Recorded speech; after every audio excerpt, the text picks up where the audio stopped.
realize I'm new with this streaming on YouTube thing, and I'm definitely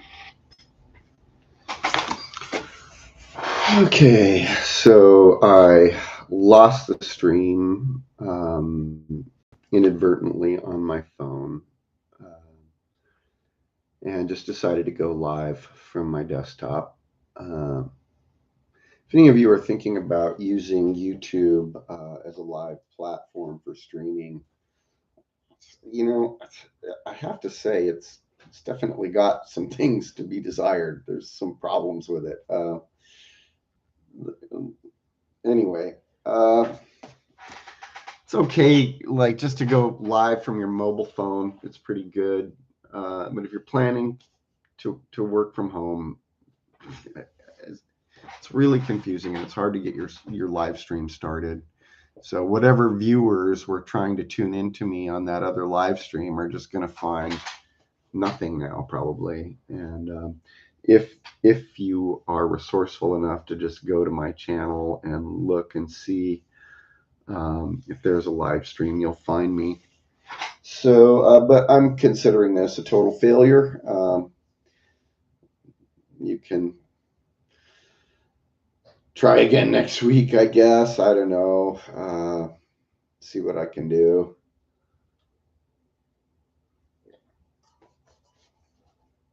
Maybe I'll try and do some more individualized live streams for specific viewers of different channels and stuff, instead of trying to do a live stream on YouTube and then putting links on all my other channels.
Oh, thank you.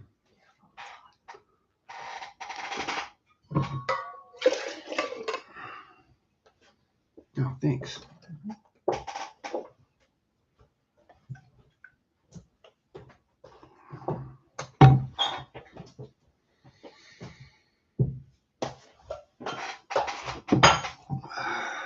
Hope you got your coffee.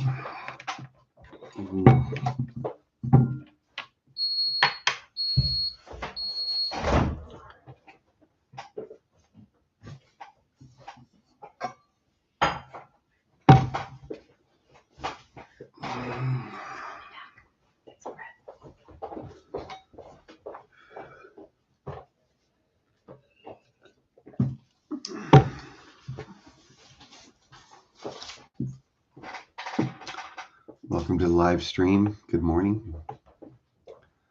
I'm amazed you found me because I scheduled the live stream, and then when I tried to initiate the live stream that I had scheduled, it totally failed. So I think the problem was I scheduled the live stream using my phone, and if you do that, when you try to log in on your desktop to start the live stream, there's no way to do it. At least that's what I think happened. So I started the live stream on my phone, and I'm trying to get the chat working, and I lost the live stream. So poof, it was gone. So I just started a live stream.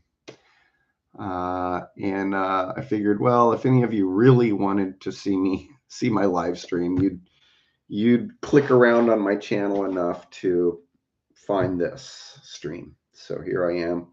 Thank you for being with me. If that's the way you found me or not, this is really an opportunity for my viewers to connect with me. I mean, I'll talk about, I have some things here to talk about, just some topics, some of my favorite topics that I wrote down to discuss with you and give you my thoughts about. But really, I'm interested in you. Who are you? Why are you watching my channel? And what do you want from me? So there is a chat function over here, and I invite you to use it. Say hello. Let me know who you are, where you're from, why you're here. I'd love to know. If you have any questions for me, let me know. On my other screen here, I've got some notifications coming in. I'm on X this morning, watching the news come in on X.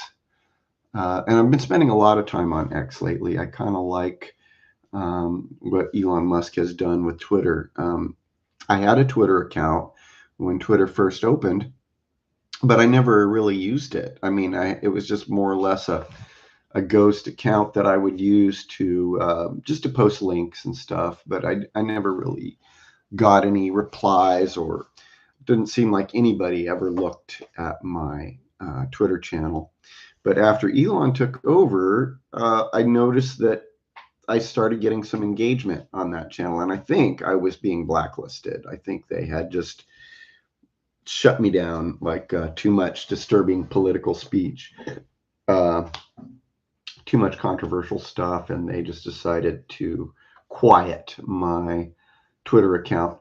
So anyway, and I even decided to pony up and pay the $8 a month to get the premium X account, because I like the Grok AI that's associated with it. It's just kind of easier to use, and I like the results I get from it better than what I get using Chat GPT or Gemini or other things. And I recently learned that you can use it for a lot of different stuff. Hello, Simple Heart. Good morning from New Mexico. New Mexico. All right. Is this somebody I know? I hope so. It's a friend of mine, maybe. I miss New Mexico a lot. As many of you know, I'm in California now, but I had to kind of pick up and leave New Mexico rather suddenly. And this channel, this YouTube channel, is mostly about Santa Fe, New Mexico. And so that's part of the reason why I haven't done much on this channel for so long, because after I left Santa Fe, I thought, well, gosh, what can I do that's really relevant to the viewers of this channel. And so I started working on some of my other YouTube channels more. But I realized that when I did a live stream last week, and I got a lot of people jumped onto my live stream to see what was going on. And it made me realize that, yeah, a lot of people really connected with this channel, and I shouldn't leave them hanging. So I wanted to come back and say hello to you all.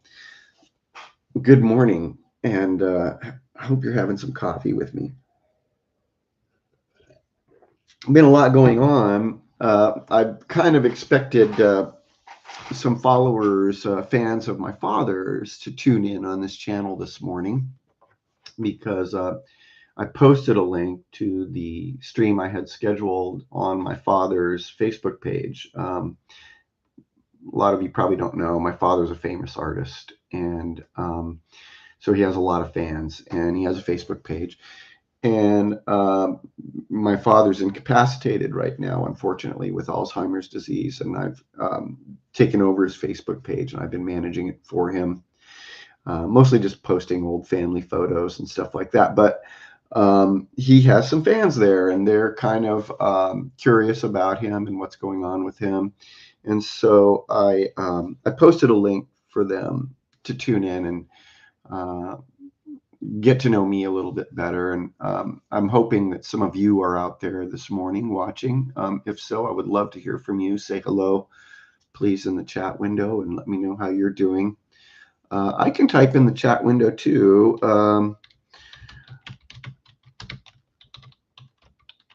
And I don't type very well or very fast, but I invite you to. I've got 4 people on the stream right now, and that's actually more than I expected. Usually nobody comes to my live streams. I sometimes get some views later on, and that's probably because my material's really boring. It's just me talking about myself, my life, my problems. I don't know. I have some favorite topics, and so one of them is space exploration. And it's a bit controversial, especially my friends from New Mexico. A lot of people aren't crazy about space exploration.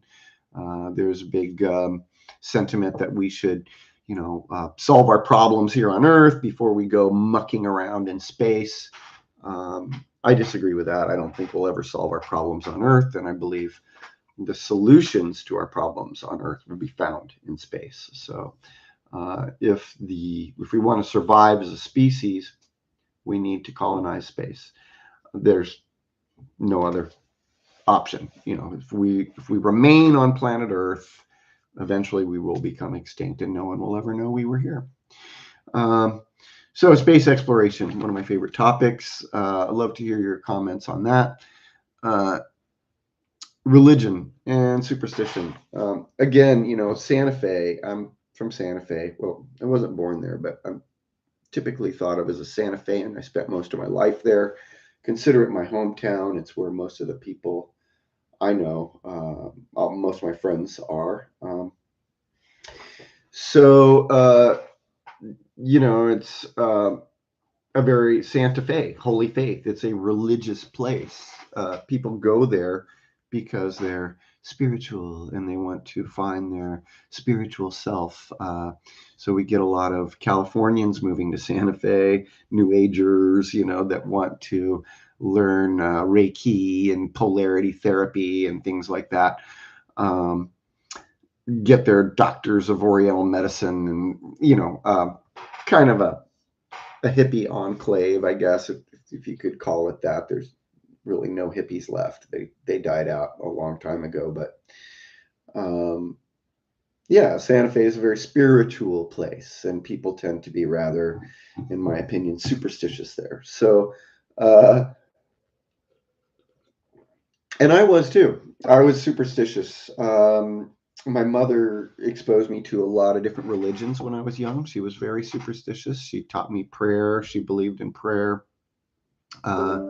She loved religion so much that she exposed me to all of them, like including even the Peyote Church.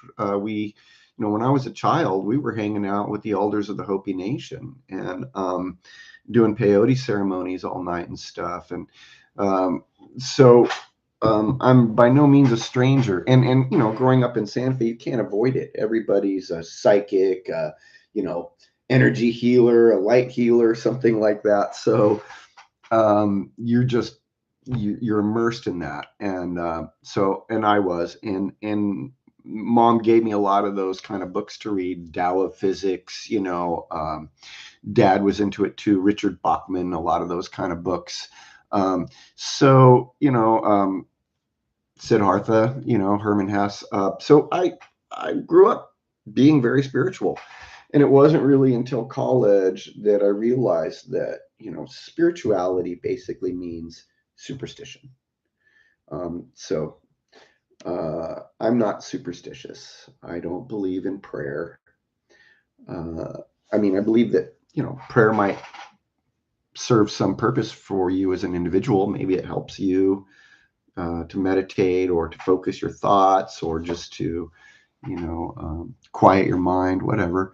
That's fine. But if you're expecting some divine intervention from prayer, not going to happen. God's not going to help your country win a war, not going to help your team win a football game. God doesn't care what happens on planet Earth because the universe is just too big. Earth is just a minuscule mote of dust in this endless, vast cloud of space, So if a God exists, we're so small compared to God that it's pretty inconsequential and insignificant what happens here. God, Elon is posting a lot of things on X this morning. Anyway, do the pilgrimage to Santuario, did I? Thank you, Simple Heart, for that question. I've never done the walk, when I lived in Nambe, I was only about 8 miles from the Santuario, and it would have certainly been easy to walk at that from there. But I have to tell you, even though I've never done the pilgrimage, even though I'm not religious, there's something about the Santuario de Chimayo that I can't explain. I cannot explain the miracle at the Santuario de Chimayo. That is one thing in my life I do not have a scientific explanation for. And thank you for that question, because it's very relevant to what I was just talking about, religion. I went into the Santuario, and I sat there in that little room, where they get the dirt, the holy dirt. I sat there for over an hour, and this was before they paved around in there. Back then it was just, you went into the room and it had a dirt floor, and then there was a hole in the middle where they would get the dirt out. And I sat there and sat there. I was in my 20s. And I watched and watched while person after person came into that room and filled up their bags. Some old women came in with buckets and filled up their buckets with holy dirt and left. And that hole never depleted of dirt. I can't explain that. I've heard that there's, people say that the priests are down there, there's a secret, passage or something, and they push the dirt up from somewhere, and I tend to believe that's probably it, but I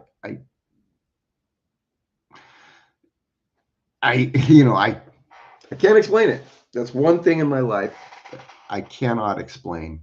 And so if you have never been to the Santuario in Chimayo, go check it out, because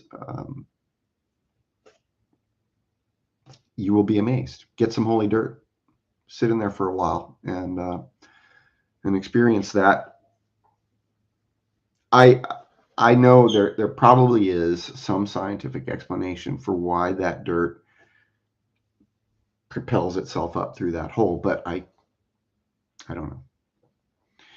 And thank you for that question, Simple Heart. I'm interested, Simple Heart, to know more about you. You've commented on a few of my videos, so I know you're a returning viewer to my channel. And I don't have many. When I look at my analytics on YouTube, I get, almost all new viewers. It's like the returning viewer is a really thin line down there. Maybe it's 5 or 10 people that come back to my channel over and over. Maybe there's more, but I certainly appreciate you tuning in, and I appreciate your comments on my channel. Thank you. I think I visited your YouTube channel once just to try to learn more about you, but I didn't. It looks like you're not posting videos there or anything, so I couldn't get any information about you. Anyway, yeah, I'm pro-science, anti-religion. I'm not saying there's no God. Maybe there's a God out there, but since we can't explain God, we can't know God, we can't touch God, hear God, feel God, we can't communicate with God, there's no point in speculating on it. I believe in determinism, so I don't believe in free will. I believe that, and that's another one of my favorite topics, by the way, that I'm going to add to this list is determinism.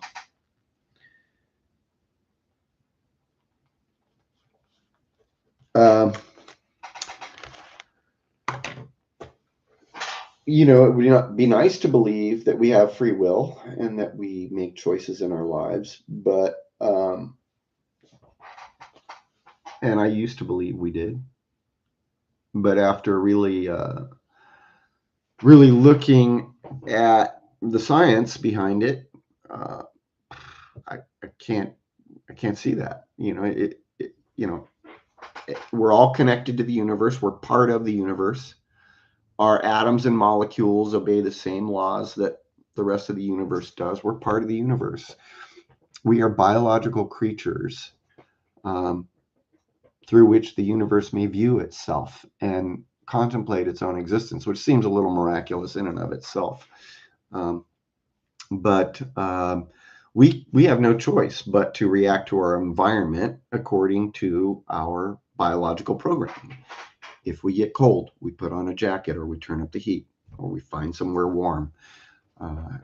If you touch a stove and it's hot, you burn your finger. You pull your finger back. You can't. All these other things, choices that you make that feel like they're independent choices you make, are actually guided by something that happened to you, something you experienced. Your environment caused you to react that way, and that's the way it is, I believe. So determinism. Another thing I like to talk about, we lost somebody here. I don't know who we lost. You still with me there, Simple Heart? I hope I didn't lose you.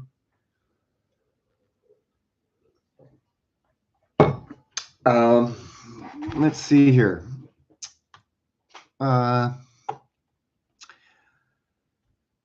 Okay, let's get in. I'm going to talk about politics a little bit here. This is, I know it's controversial. Nobody likes my politics because I'm not a Democrat and I'm not a Republican. So everybody hates me. So the thing is what I've witnessed throughout my life, and I'm getting pretty old now, but when I was a child back in the early 70s and early 80s, Democrats and Republicans were all squares, as far as I was concerned. Anybody who was in politics was a square. If you wore a tie, you were a square, and you weren't part of my community. I was a hippie kid. I was hip. I was cool. So I was different than both those groups. But my mother voted Democrat. My father voted Democrat. And they instilled in me very liberal values. And I grew up in a liberal place. So I have liberal views. And when I was a young man, liberals voted for Democrats because Democrats, maybe they were squares, but at least they were more liberal than the Republicans, So, um, so basically, I voted Democrat early in my life, and I, even registered as a Democrat. And uh, later in life, uh, as I grew older, it seems like I witnessed sort of a flip in the parties, whereby the Democrats became more and more uptight about stuff and less hip and cool. Whereby, on the other hand, it seemed like the Republican Party was undergoing this kind of other change, where they were becoming looser and freer and less uptight. At least from my perspective, that's what I've seen. And what in when you read 1984, George Orwell's 1984, if you haven't, read it. He talks about, he invents some terms in there. One of them is called double speak, or double think, and it's where you you say one thing, but it actually means the opposite, or you think you teach yourself to think one way even though something else is true. And I think that's what's been happening in the Democrat Party. And it's been said that fascism will be brought to us in a cloak, a cloak of a warm fuzzy cloak of happiness. Like, it's not going to be, you know, you know, uh, boots, hobnail boots coming down the street. It's going to be people waving flowers and happiness, but really, that's what the Democrats are selling us when they try to, erode the Bill of Rights, take away our guns. I don't have a gun, but you get my point. So this is it, if your Bill of Rights, that's for the individual, and the rest of the Constitution is for the government, right? And so if you believe in freedom, you support the Bill of Rights. And what I see is both Democrats and Republicans both attacking the Bill of Rights from different angles.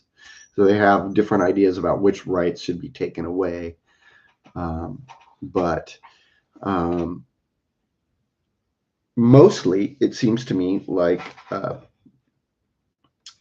they work together, and they've somehow, Democrats and Republicans, have managed to keep us at war for the last, since before I was born.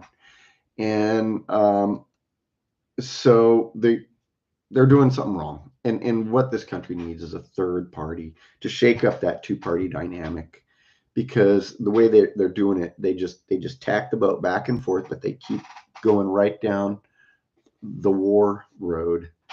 And because they make money on it, it helps the arms manufacturers and the weapons manufacturers and stuff. So I'm not a Democrat or a Republican. I support third party and independent candidates.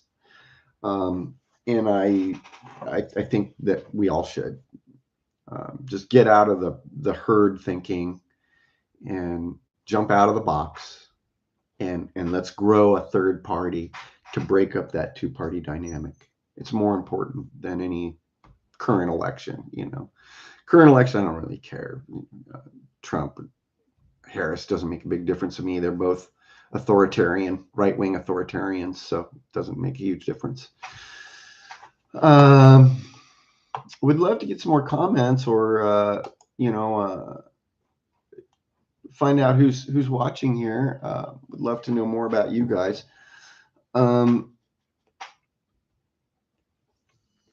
What else can we talk about this morning? Give me some ideas. What do you want to hear? You have any questions for me? Are there any friends of my dad's viewing? I would love to hear from you guys. I would love to talk to you. Are you there?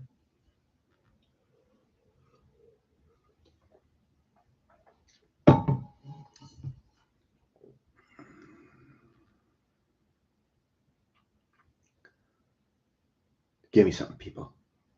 Where are you viewing from? Are you in England? I know that I get a lot of, because the first website I created, was called freethegods.com. And not because I'm religious, but because I wanted to free the gods, to set them free, let them roam. It's like I see religion as a way to you rope your God in, and you keep him captive, and it's our God.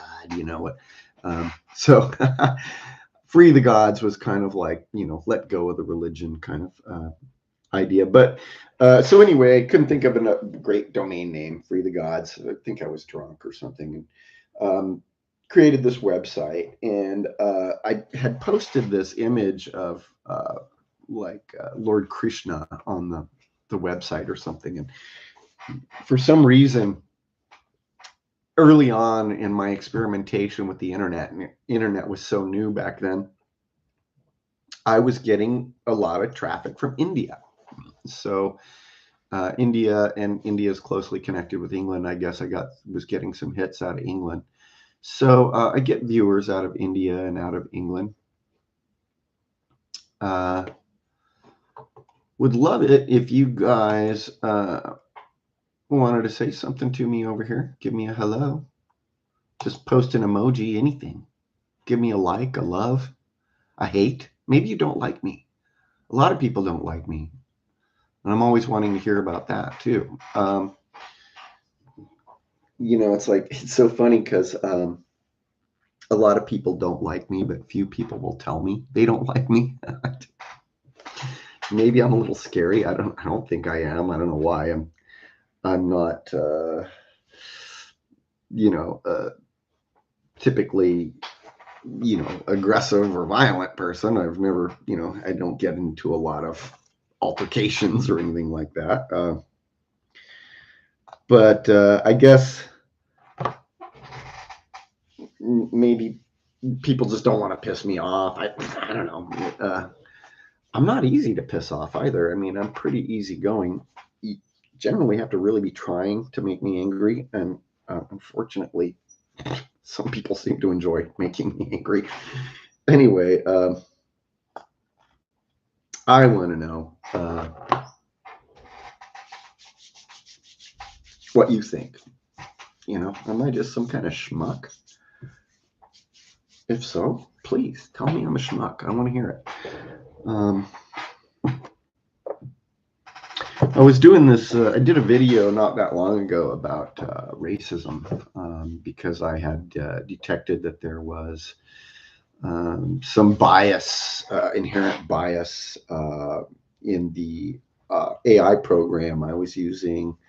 Like it was giving me different answers based on different questions I was asking it, and some of the questions were kind of controversial or something. But an example would be Chat GPT, where like I was, it was right when the whole thing in Israel was going on with the Hamas and Gaza and everything, and Israel was bombing the hell out of Gaza, and so I wanted to know about the ethnic makeup of those areas, like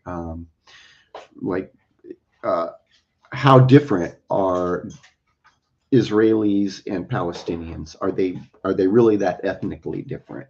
Because if they're not, then really the bias and the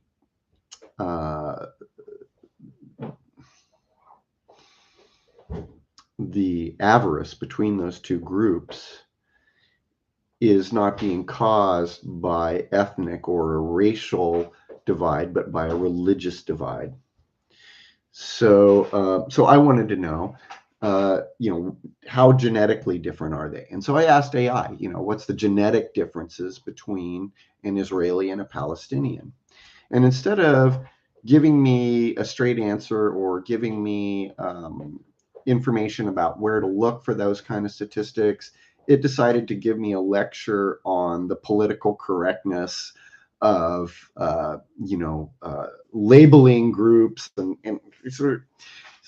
And so I had a little argument with AI. I'm like, well, look, I'm just asking for information here, not a lecture on political correctness, And but it still all I got. So anyway, that's what I was talking about, the inherent bias in AI. And I've noticed some like kind of reverse racism in there too, like programmed in there, which internalized racism is another subject I was talking a lot about with people, that whereby internalized racism is where you, instead of being racist towards other races, you're racist towards your own race. Internalized racism. And it's really common, phenomenon that was discovered, in people of color, that like, they'll prefer a white doll over a black doll, or, if you ask them which is the good doll, they'll point to the white doll, or which is the bad doll, and they point to the black doll. So that's internalized racism. Well, what I noticed recently was that it was happening in my friends. White people I knew were denigrating themselves, their own race. And so I thought that was really interesting. But when I tried to find articles about internalized racism in white people, I couldn't find it. Instead, it was always referring back to people of color. And then I did an AI search about it, and AI wouldn't even acknowledge that internalized racism existed in white people. And or if it did, it would describe it as being subconsciously racist towards Black people. So anyway, I posted that video, and I felt pretty risky because I thought people might see that and think of me as being a racist, that being a racist just for bringing up the subject, and kind of I heard people say, well, you can't be racist against white people, that is a racist comment, in my opinion. So Bill Bassett, are you happier now with your life in California than in Santa Fe? I don't know. I couldn't say I'm happier. I mean, there's things about my life here that are much better. Like I've been pretty successful here. Like I've been able to earn some money and manage to perpetuate myself pretty well. So I don't worry as much about starving to death or being homeless. Although, those concerns are still there, but not nearly as bad. And so I feel a little, and it was really hard when I first got out here. I mean, things have been a constant battle, and it's been a real struggle.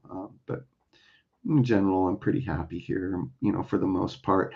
I've had some drama that I've had to deal with, but otherwise it's okay.